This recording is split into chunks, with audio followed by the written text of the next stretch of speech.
students, I am Madhvi from Happy Cambridge School, your Hindi teacher. Student, today we will continue our remaining chapter number 2, बर्तनों के बच्चे। हमने कहाँ तक पढ़ लिया था कि जो सेठ था उसने धोखे से बंशी किसान था उससे दुगने बर्तन वसूल लिए और कुछ दिन बीत गए। उसके बाद एक सोमू नाम का लड़का आता है और वो उसके घर पे बहुत बड़े उत्सव का आयोजन होता है, तो वो सेठ से बर्तन उधार मांगने आता है ना। तो जो सेठ होता है वो खुशी खुशी बर्तन दे देता है, क्योंकि वो सोचता है बाद में तो मैं इससे दुगने बर्तन वसूल ही लूँगा, है ना। यहाँ तक हम पढ़ चुके थे, आगे पढ़ते हैं। धीरे धीरे कई महीने गुजर गए, लेकिन सोमू सेठ के बर्तन वापस करने नहीं आया। धीरे धीरे क्या हुआ कि बहुत महीने बीत गए, लेकिन जो सोमू था वो सेठ के बर्तन वापस करने नहीं आया जो उधार लेकर गया था। सेठ को चिंता होने लगी। एक दिन वह स्वयं पता पूछते पूछते सोमू के घर जा पहुँचे। जो सेठ थे उनको क्या होने लगी, टेंशन होने लगी, और टेंशन में ही वो पता पूछते पूछते सोनू के घर जा पहुँचे। सेठ को देखते ही सोमू ने मुंह लटका लिया। सेठ को देखते ही सोमू ने क्या किया, एकदम से मुंह लटका लिया, उदास हो गया। सेठ गुस्से में बोला, सोमू इतने दिन गुजर गए, लेकिन न तो तुम बर्तन वापस लेकर आए और न ही तुमने कोई खबर पहुंचाई। सेठ ने क्या बोला, इतने दिन बीत गए, ना तो तुम मेरे बर्तन देकर गए और ना ही तुमने कोई खबर पहुंचाई कि मैं कब दूंगा कब नहीं दूंगा। यह सुनते ही सोमू रोने लगा। क्या हो गया, सोमू रोने लगा। सोमू को रोता देख सेठ घबरा गया। जब उसने सोमू से रोने का कारण पूछा तो उसने बताया, क्या बताऊं सेठ जी, जैसे ही मैं आपके घर से उन्हें यहाँ लाया वे सब के सब बीमार हो गए।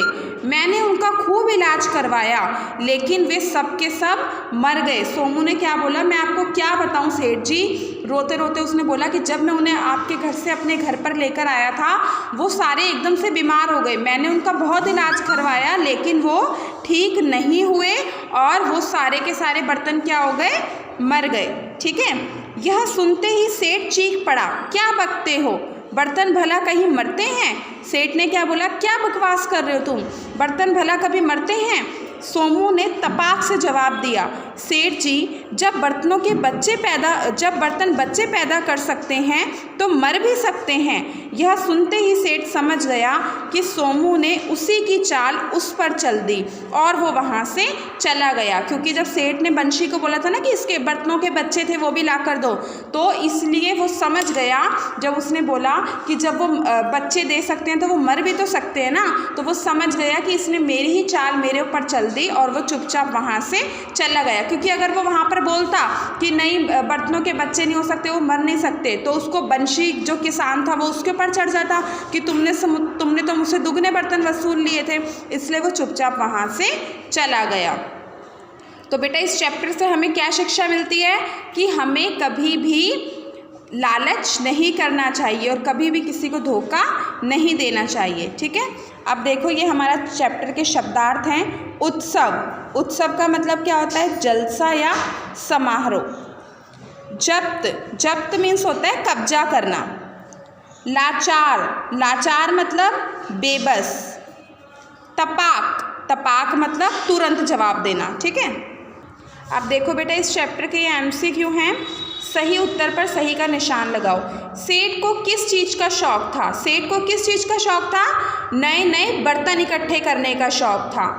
बूढ़े किसान का नाम क्या था, जो बूढ़ा किसान था जो बर्तन लेकर आया था उसका नाम क्या था, बंशी।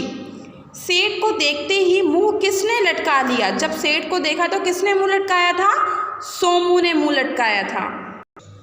अब देखो सही शब्द से रिक्त स्थान भरो। सेठ को नए नए डैश इकट्ठा करने का शौक था। सेठ को क्या था, नए नए बर्तन इकट्ठा करने का शौक था। अपनी डैश पर सेठ बहुत खुश हुआ, अपनी चालाकी पर सेठ बहुत खुश हुआ। बंशी ने अपने घर पर एक डैश का आयोजन किया। बंशी ने किस चीज़ का आयोजन किया था, एक उत्सव का आयोजन किया था। मैंने जब तुम्हारे बर्तन दिए थे तब उनके पेट में डैश थे। सेठ ने क्या बोला था कि जब मैंने तुम्हें बर्तन दिए थे तो उनके पेट में क्या थे, बच्चे थे। सेठ को डैश होने लगी, सेठ को क्या होने लगी थी, चिंता होने लगी थी कि सोमू अभी तक मेरे बर्तन नहीं लेकर आया है। ठीक है।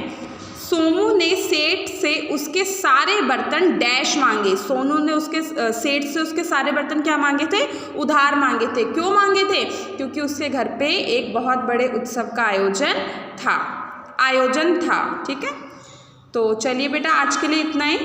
आप इस चैप्टर को रीड कर लेना और मैंने आपको बुक वर्क करवाया, आधा बुक वर्क करवा दिया, इसको आप अपनी बुक में फिल कर लेना। ठीक है, और जिन भी बच्चों ने बुक्स नहीं लिए हैं बुक्स परचेज़ करें क्योंकि आपका काम पेंडिंग रह जाएगा।